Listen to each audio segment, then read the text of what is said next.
Courtroom number 7 at the Jefferson County Courthouse in Alabama was stifling on that summer morning in 2025. The air was thick with tension and the lingering heat, barely stirred by the sluggish ceiling fans overhead. The worn wooden benches were packed, curious spectators, stone-faced court staff, and a few local reporters scribbling hurried notes. Sunlight streamed through the tall windows, casting reflections on the polished wooden floor and illuminating faces filled with anxiety, anticipation, or quiet indifference. A low murmur rippled through the room, only to be silenced by the sharp crack of the judge's gavel striking the bench. "Order in the court," Judge Harold Thompson's voice rang out, deep, commanding, cutting through every other sound in the room. At 62, Judge Thompson was both respected and feared in the local judicial system. His neatly combed silver hair, piercing eyes behind steel-framed glasses, and tall, lean figure in a black robe projected an air of unwavering authority. Over 25 years on the bench, he had built a reputation for rulings as sharp as a blade, never hesitating to hand down severe sentences to anyone who challenged the law or him. Rumors swirled about a seasoned attorney who once broke down in tears under his questioning. Now, he sat high above the courtroom, his gaze sweeping over the room like a hawk searching for its prey, making the already oppressive atmosphere even heavier. But today, the center of attention was not Judge Thompson. It was a 17-year-old black teenager walking into the courtroom, his expression a mixture of confidence and unease. Ethan Williams wore a neatly pressed, worn-out white dress shirt and slightly oversized khaki pants. His sneakers, scuffed at the toes, hinted at financial hardship. He was tall and slender, with short, curly hair and sharp, intelligent eyes. As he walked down the aisle, every gaze followed him, some curious, some skeptical, and others whispering words laced with prejudice. Ethan was not a defendant. He was not a witness. He was representing his own mother in court, a move that had never before been seen in this courtroom. As Ethan stopped in front of the plaintiff's table, Judge Thompson arched an eyebrow, his gaze shifting from the documents on his desk to the teenager standing before him. A smirk flickered across his lips as he spoke, his tone cold with a hint of mockery. "Son, this is a courtroom, not a basketball court. Are you sure you're in the right place?" A few chuckles rippled through the audience and court staff, as if Thompson's remark was an unexpected source of entertainment.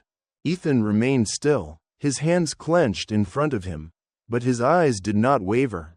He took a deep breath, forcing himself to stay calm in the face of such open disrespect. Across the room, Attorney James Harrison, the representative for the Williams family's landlord, stood up. Smirking, Harrison, a man in his 40s dressed in an expensive gray suit, with neatly gelled hair, was the embodiment of arrogance. He cast a glance at Ethan before turning to Thompson, his voice smooth but dripping with condescension. "Your Honor, I'm not sure if we're here for a legal proceeding or to watch a child play pretend lawyer. Perhaps he learned law from YouTube or some low-budget TV dramas. I suggest we put an end to this quickly so we don't waste anyone's time." Laughter echoed through the courtroom, louder this time, with a few spectators nodding in agreement. Harrison sat down, arms crossed, a smug glint in his eye as if he had already won without even trying. But Ethan refused to be intimidated.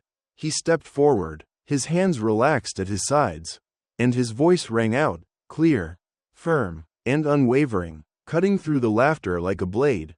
"Your Honor, I'm not here to play anything.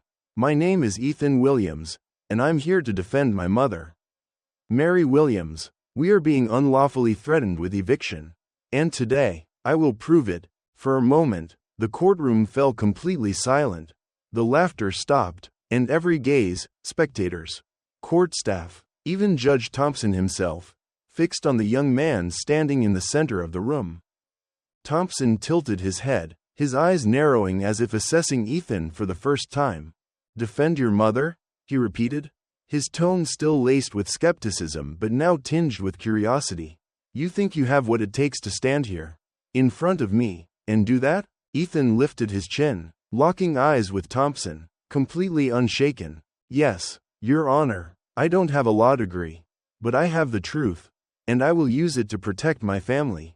A murmur spread through the courtroom, but this time, it wasn't laughter, it was a mix of surprise and doubt. Harrison chuckled, shaking his head. "How adorable, but truth isn't something you can just make up, kid." He turned to Thompson with a shrug. "I think we should proceed with people who actually understand the law." "Your Honor." But Thompson raised a hand, signaling for Harrison to be silent, his gaze still fixed on Ethan. "Let him speak," he said, his voice low but commanding. "I want to see what this boy has to say." Ethan took a deep breath, feeling the weight of every gaze in the room. He knew he wasn't just facing Thompson or Harrison. He was up against an entire system that had always doubted people like him. But he wasn't here for himself, he was here for his mother.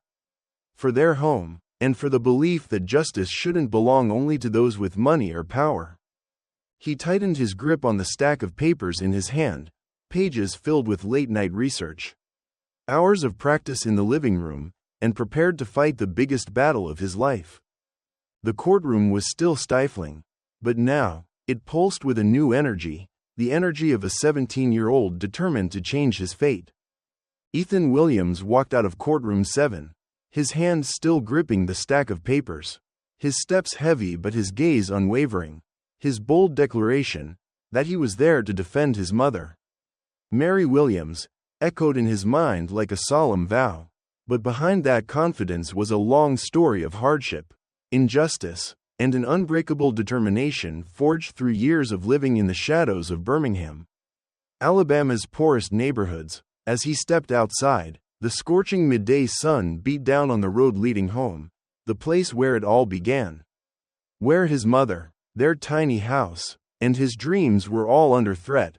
The neighborhood where Ethan and Mary lived sat on the southeastern edge of the city.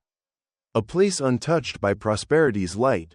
Cracked streets riddled with potholes, rundown houses with peeling paint and rusted tin roofs, and groups of young men loitering on street corners with weary, hollow eyes, all painted a bleak picture of neglect. The distant wail of police sirens, the sound of arguments from nearby homes, and the smell of cigarette smoke mixed with garbage in the air were all things Ethan had known since childhood. This neighborhood wasn't just poor, it was a trap. A place where drugs, theft, and violence crept into every alleyway, leaving its residents in a constant state of quiet fear. Mary Williams, Ethan's mother, was a 38-year-old black woman with a frail frame but eyes that burned with resilience.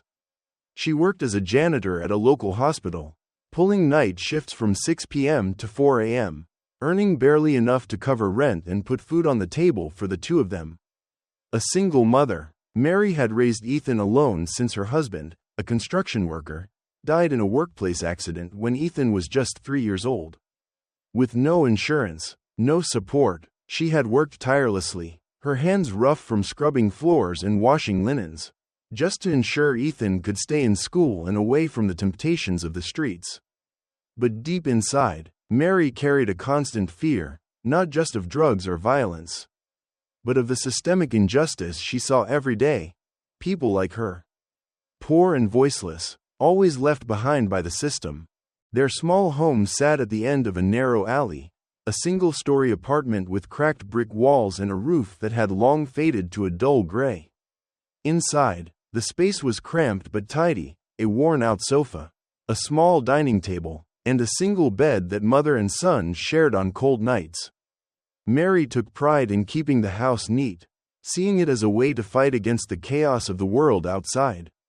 To her, this house was more than just a shelter, it was a symbol of stability, of hope that Ethan would have a better future. She often told him, "You have to study, Ethan, education is the only way out of this place." And Ethan listened. He was the top student at his local high school, earning high grades despite studying under the dim light of an old desk lamp and the constant noise from the neighborhood. But that fragile stability was shattered 3 months ago, on an afternoon when Mary returned home from her night shift, a sealed envelope trembling in her hands. She tore it open right at the dining table, her face turning pale as she read the bold black letters printed on crisp white paper, eviction notice. The letter, sent by the landlord, A real estate company called Carter Properties claimed she was 3 months behind on rent, totaling $1.800. If she didn't pay within 30 days, she and Ethan would be forced to leave. Mary's hands shook as she set the paper down, her voice breaking as she turned to Ethan. I paid every cent, baby. I always send the checks on time.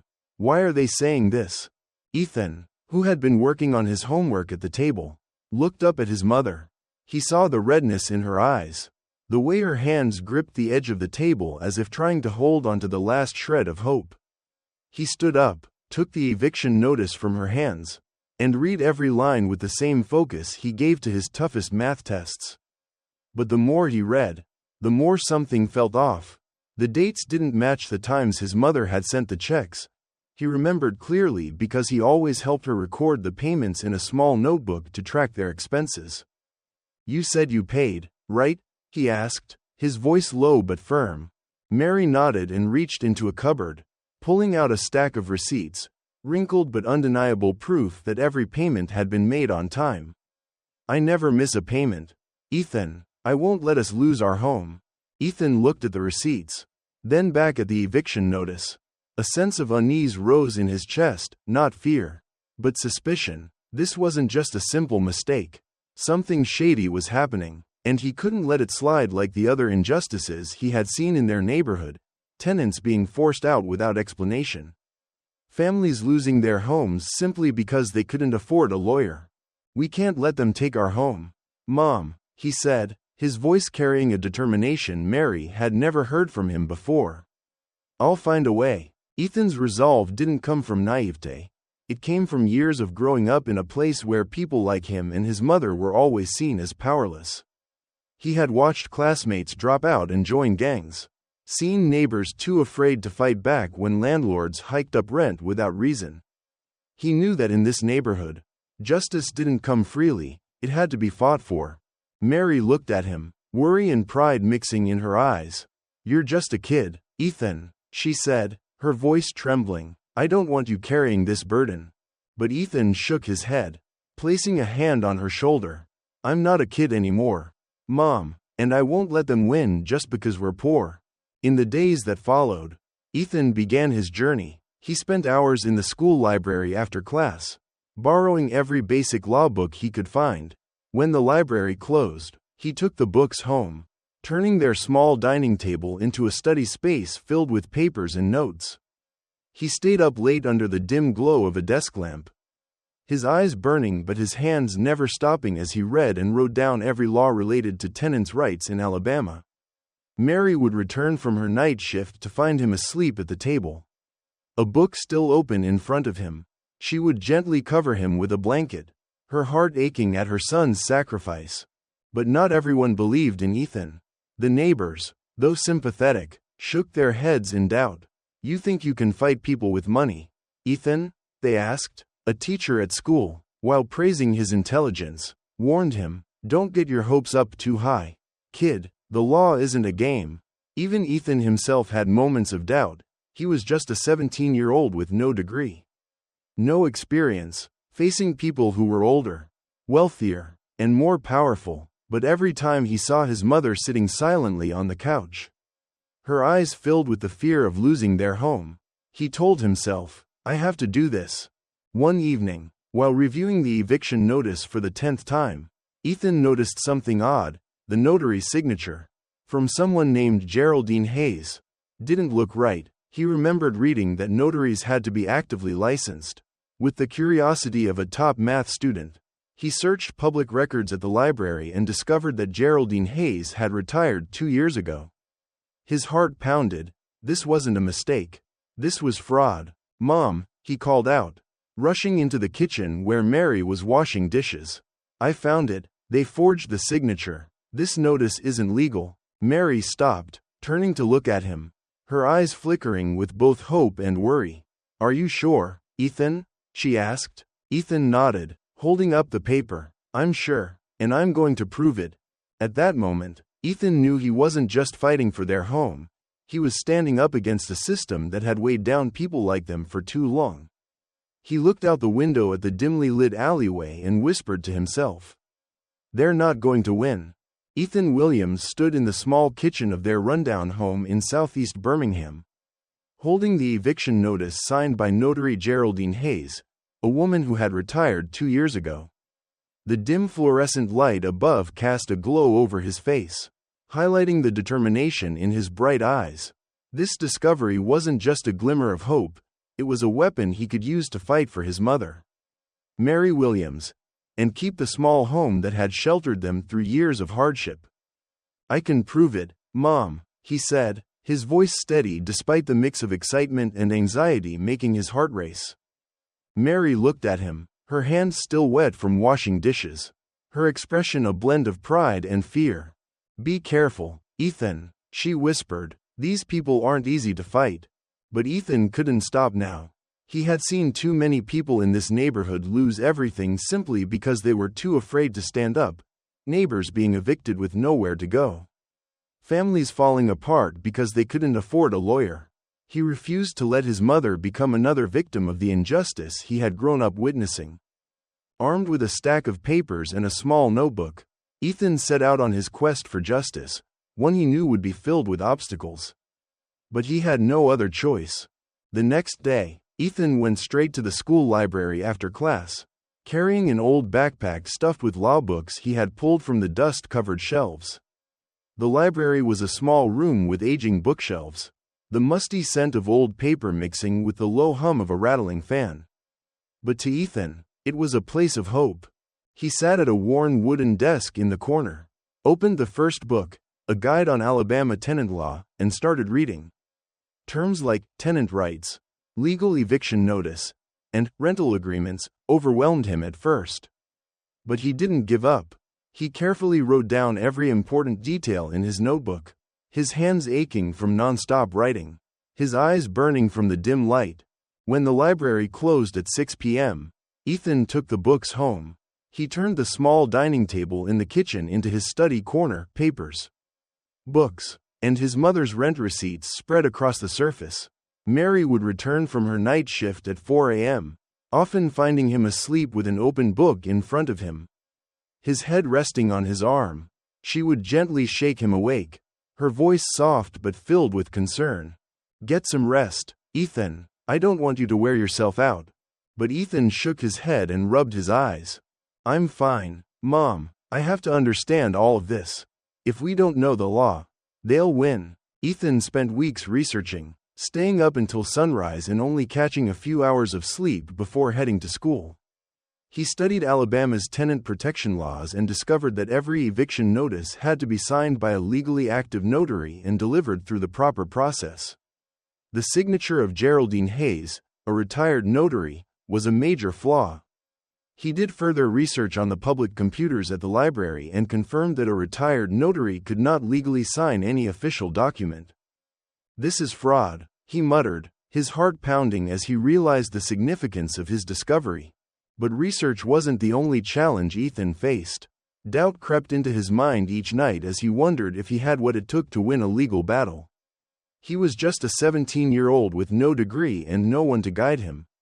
The taunts from the neighborhood, "You think you're smarter than a lawyer?" and the skepticism from his teachers, "Don't take on more than you can handle?"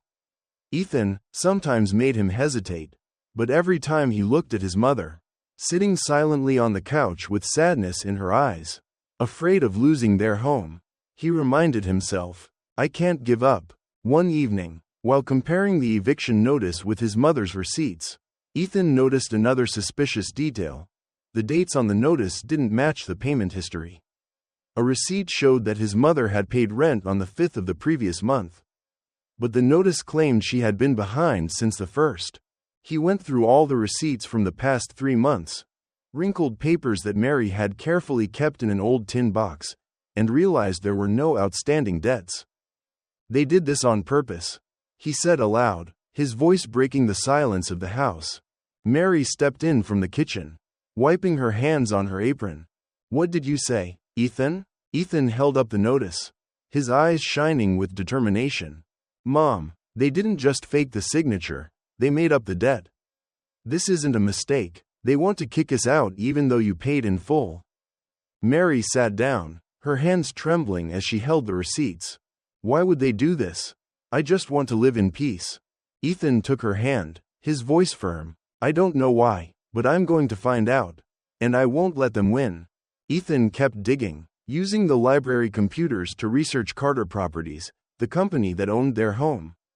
He discovered that the company had been buying up houses in the neighborhood at low prices, then either raising rents or evicting tenants to resell the properties for a profit. The forged signature and false notice weren't accidents. They were part of a scheme to push people like his mother out of a neighborhood undergoing redevelopment. They want our land, he muttered, anger rising inside him. This wasn't just a fight for their home. It was a fight against the injustice that he and his mother had endured for too long. With evidence in hand, Ethan knew he had to face Carter Properties in court.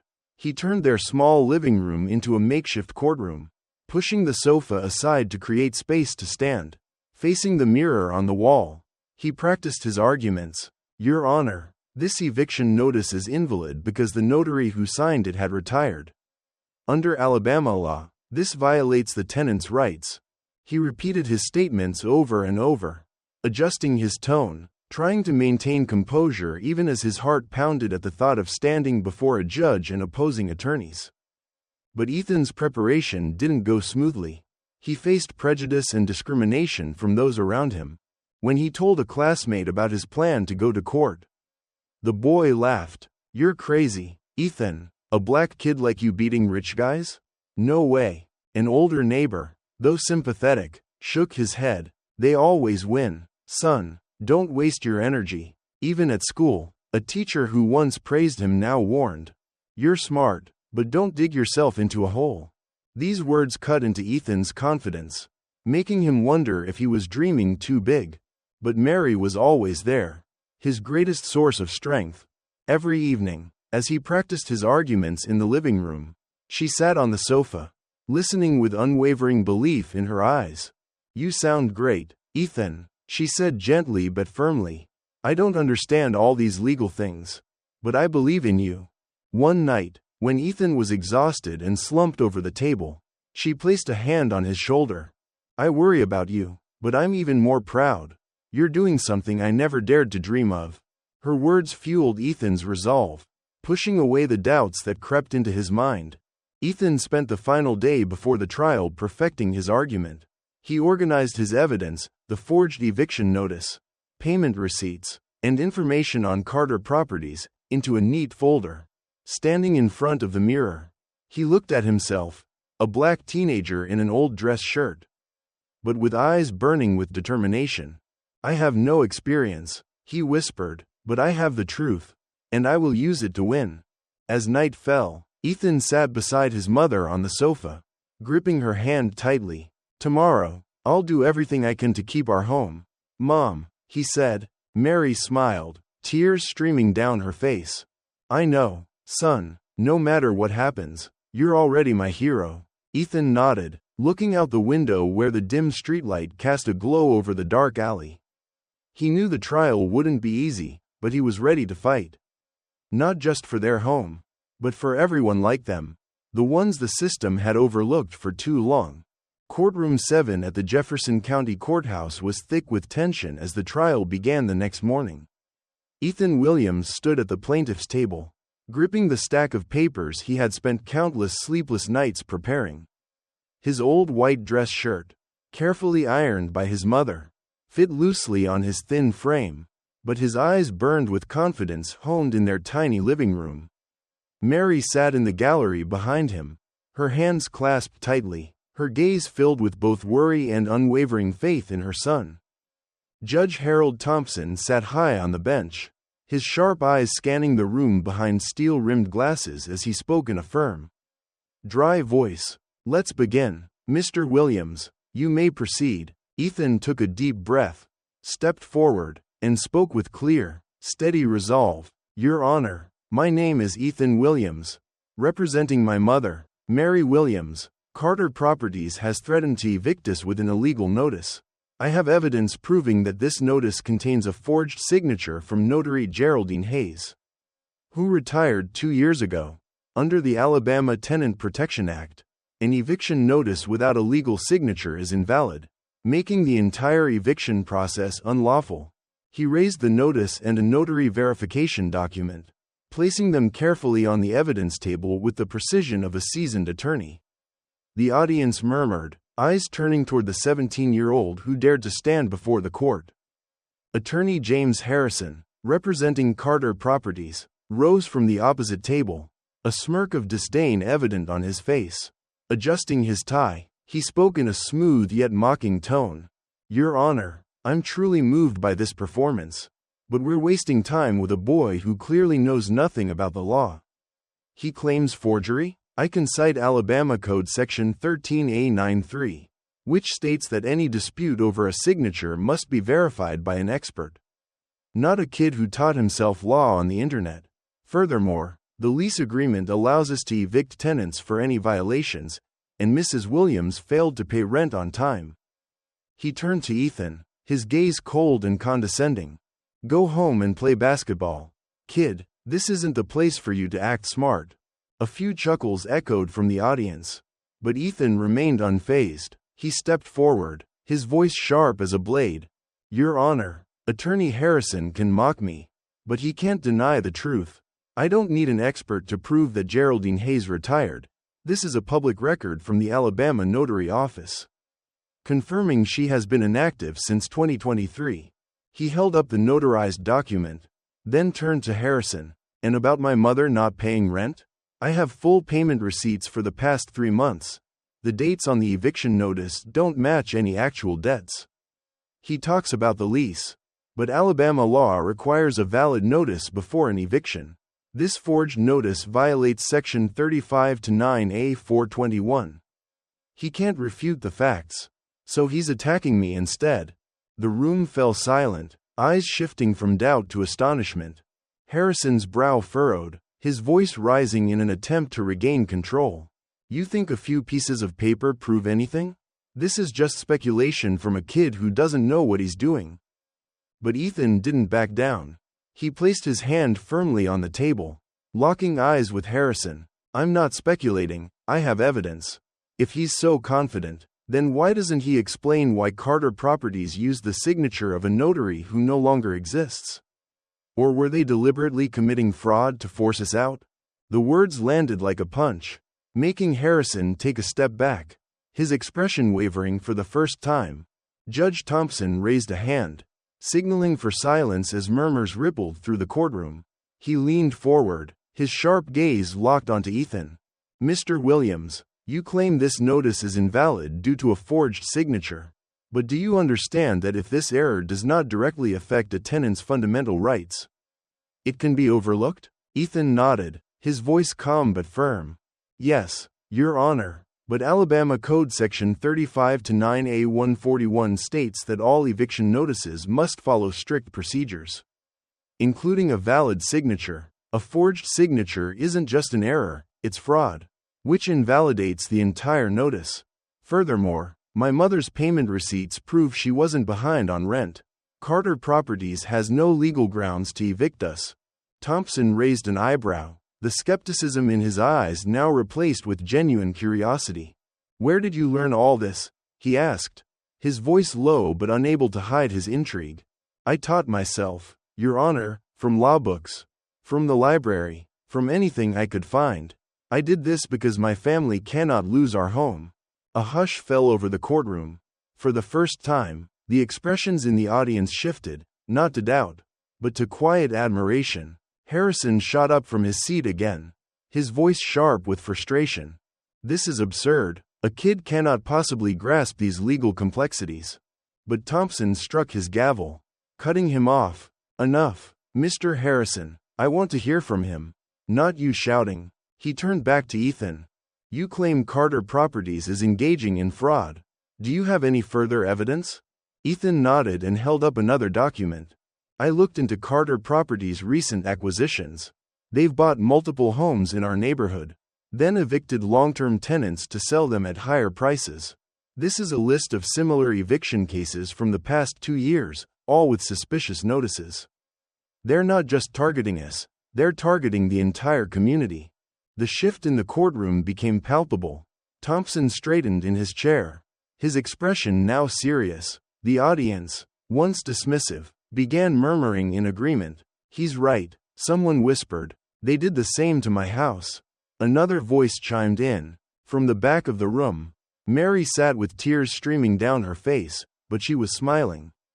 It was the smile of a mother who knew her son was doing something extraordinary. Thompson struck the gavel again, his voice firm. "I have heard enough for review. Both sides will take a 15-minute recess while I examine the evidence." His eyes met Ethan's, no longer cold but carrying a silent acknowledgement. Ethan sat down, his hands trembling slightly from the adrenaline. But deep inside, he knew, he had done more than just present evidence. He had made the courtroom believe. Harrison whispered something to his assistant, his face pale, while Mary reached for Ethan's hand from behind. "You did well, Ethan." The trial wasn't over yet, but Ethan could feel it. He had changed the game. His intelligence and determination weren't just weapons, they were light cutting through the darkness of injustice. Courtroom 7 at the Jefferson County Courthouse was filled with tense silence as the 15-minute recess ended. Ethan Williams sat at the plaintiff's table, gripping the stack of documents, receipts, the forged eviction notice, and notarization records he had used to counter Harrison's arguments. Mary Williams sat in the audience, hands clasped tightly, her eyes fixed on her son. Judge Harold Thompson entered, his black robe swaying slightly as he took his seat. His expression was no longer cold or dismissive, it was serious. With a hint of respect, he struck the gavel, his deep voice resonating through the courtroom. "The court is back in session. I have reviewed the evidence from both sides and will now deliver my ruling." Ethan took a deep breath, his heart pounding, but his face remained calm. Thompson glanced down at the case file before looking directly at Ethan. "Mr. Williams, you have demonstrated that the eviction notice issued by Carter Properties contains a forged signature from notary Geraldine Hayes, who has not been active since 2023. You have also provided receipts proving that your mother, Mrs. Mary Williams, has paid her rent in full. I have verified that these documents are legitimate." He paused, turning to Harrison, who sat rigidly at the defense table. "Mr. Harrison, you have presented no substantial evidence to dispute these claims, offering only baseless objections. Your argument regarding the lease agreement does not hold when the initial eviction notice itself violates the law." Harrison opened his mouth to speak, but Thompson raised a hand. "I'm not finished. Under Section 35-9A 421 of Alabama law, an eviction notice that is legally invalid nullifies the entire eviction process. A forged signature is not just an error, it is evidence of fraud. Therefore, I rule in favor of Mrs. Mary Williams. The eviction notice is hereby nullified. Furthermore, Carter Properties is ordered to compensate the Williams family $5 for emotional distress and incurred expenses." The gavel struck down, firm and decisive, cutting through any remaining argument. The courtroom erupted in applause and cheers. Mary burst into tears, wrapping her arms around Ethan from behind, her tears soaking into his shoulder. "You did it, Ethan, you did it." Ethan turned and hugged his mother tightly, relief washing over him. The audience, those who had once laughed at him, now stood, their eyes filled with admiration. An elderly woman shouted, "That boy is incredible." Harrison sat frozen, his face pale, unable to meet the eyes of anyone in the room. Thompson struck the gavel again, calling for order. Then, he looked at Ethan, and for the first time, his voice carried something rare, genuine sincerity. "Mr. Williams, I owe you an apology. When you walked into this courtroom, I underestimated you, not just because of your age, but because of my own bias. I was wrong. What you did today wasn't just about defending your mother. You showed this entire room that knowledge and courage are not defined by degrees or experience." He paused, his expression softening. "You have a sharp mind and a strong heart. I encourage you to pursue law. This world needs people like you." Ethan stood frozen, unable to believe his ears. An apology from Judge Thompson, the man known for never bowing to anyone, was something he had never even dreamed of. He bowed his head slightly, his voice choked with emotion. "Thank you, Your Honor. I only wanted to protect my family." Thompson gave a small smile, a rare gesture, before striking the gavel one last time. Court is adjourned. As the courtroom emptied, Ethan and Mary remained, holding each other in a mix of happiness and tears. Mary ran her fingers through his hair, her voice trembling. "I don't even know what to say. Ethan, you saved our home." Ethan smiled, his eyes shining with determination. "I promised you, remember? I wasn't going to let them take what's ours." Then, his voice dropped, firm and resolute. "And this isn't the end. I'm going to be a lawyer. Mom, a great one. I'll fight for people like us. For those who have no one to stand up for them." Mary nodded, tears falling once more. "I believe in you, son." They stepped out of the courthouse, the midday sun casting a warm glow over their faces, washing away the shadows of fear and uncertainty. Ethan paused at the top of the steps, lifting his gaze to the vast blue sky above. No more dark clouds. No more fear of losing their home. He knew the road ahead would be long, filled with challenges and obstacles, but today's victory had given him the confidence that he could face anything. He whispered to himself, "I won't give up, not ever." Ethan's story was more than just a personal victory. It was a beacon of hope for those the system had overlooked. From the struggling neighborhoods of Birmingham, a 17-year-old had proven that justice wasn't a privilege reserved for the wealthy or the powerful. It was something anyone could claim if they had the courage to stand and fight. And now, we want to hear from you, the ones who have followed Ethan's journey. What do you think about this story? Have you ever witnessed or experienced injustice that you'd like to share? Leave your thoughts in the comments below. Your voice matters. Ethan created something extraordinary through courage and determination. And together, we can make a difference too. If this story inspired you, hit the subscribe button now so you won't miss more stories of justice and hope. Together, we can shine a light on the darkest corners of the world, just like Ethan did today.